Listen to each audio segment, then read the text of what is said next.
Hello. So I wrote this poem at a workshop a few weekends ago called Magic Mirror. And the whole idea was to connect the heavenly notion with the earth notion through the human. And this trinity is, it's in every spiritual tradition, belief. It's in modern psychology, it's in Buddhism, it's in Christianity, it's in everything. This particular workshop was at a retreat center, a meditation retreat center. And we were instructed to meditate first, and then to open to the spaciousness that pervades and is around and is through everything. And to open our eyes and to look up.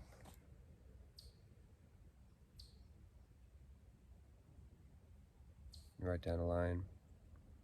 And then look down the earth. Write down the line. And look straight out as the humanity. And write down that line.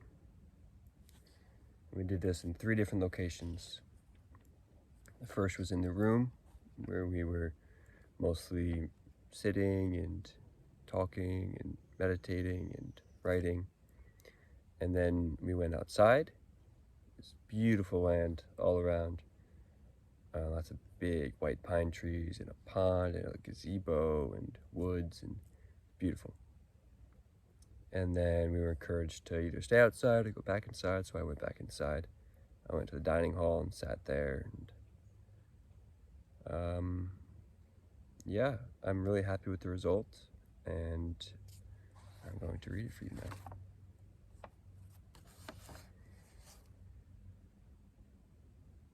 The simple is quite complex. Reflections scatter what's said, for the skull is rushing ahead. Scars reveal what's left. The fallen form the bed, which gives rise to the rest. Circles align imprecisely.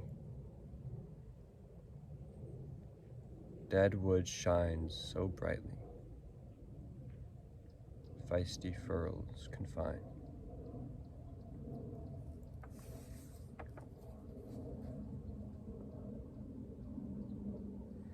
And although I was writing from my observations, this poem, and what I try to do in all of my poems, is write about some essential aspect of life, of existence, of reality.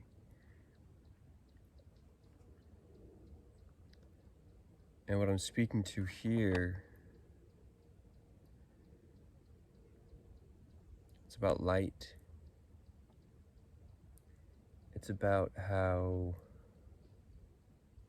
the more you observe something, the more you see in it. Even something as simple as a white wall.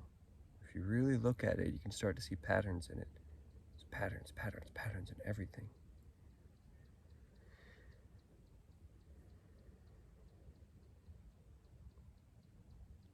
And so first there's the outer thing, and that comes in. So first there's the light, like the source of the sun, and it goes out, and it's taken in by the eye. And then a reflection happens. Actually, literally, it's so cool what happens. It hits the back of the eye, bounces and hits the front of the eye, and then goes back into the pupil, into the brain. And these reflections, and then thoughts arise that have to do with what's being seen and what's there and how I am related to that. And whenever the light comes in, or words come in, or taste comes in, whatever we sense, these thoughts tend to scatter everything. But again, patterns are formed. But it's this thing that's always going on, this happening, this mind thinking. It's always rushing about to the next.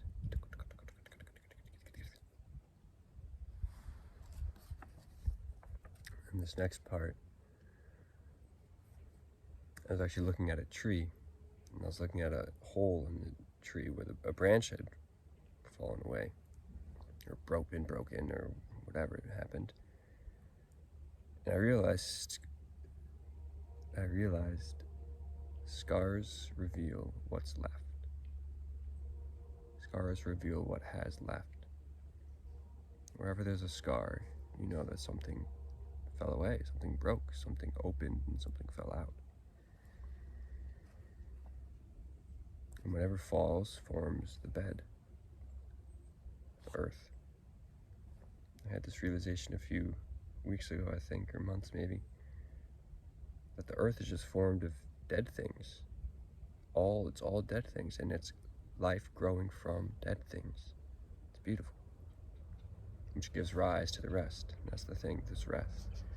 And it's such an interesting idea that rest, which gives rise to the rest of us, of life, the rest of life. But it's rest. Whenever I think of life, I think of something active, something energized, something in motion. But again, speaking to that spaciousness that is behind and above and around and inside of everything, that's the rest. That's always there. The silence is always there. Without silence, without rest, there couldn't be any of, the rest. There couldn't be anything else. Without silence, there's no sound. Without darkness, there's no light. Without up, there's no down.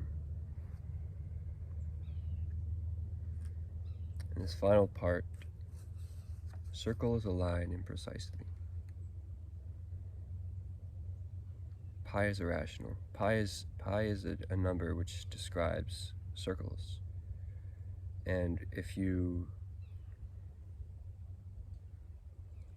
use pi in certain formulae and you graph it and you try to get it to meet back on its point of origin, it never does. It's impossible because it's irrational. And circles are like that, and life is like that. We spiral. We don't actually circle back to the same point ever. It's literally impossible. And that's a blessing. I mean, that's change. That's impermanence. That's how we live. That's how we grow. That's how it all is. And dead wood shines so brightly. Not necessarily just wood, but dead things. Rock. I mean, most people consider rock to be dead. There's livingness in everything. There's also death in everything. But matter, inanimate matter, that doesn't have its own volition, that can't move on its own, or grow, or eat, or whatever. It all shines. Look at this. It's so shiny and brilliant. And really, it's not even dead thing, it's just matter. Matter shines. Look at my nose right now. It's so shiny.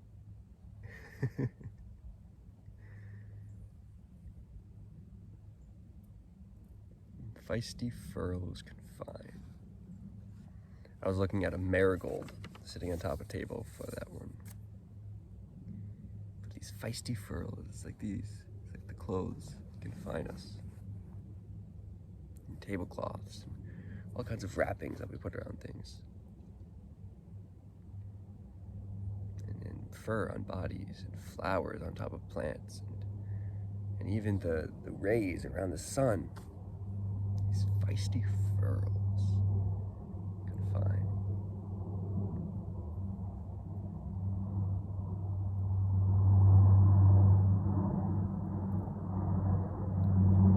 It's a big airplane.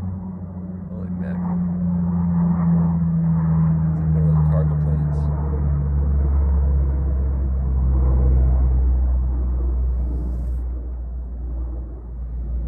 Well, that's all I got. Hope you enjoyed it. And yeah, thank you for listening. Appreciate you.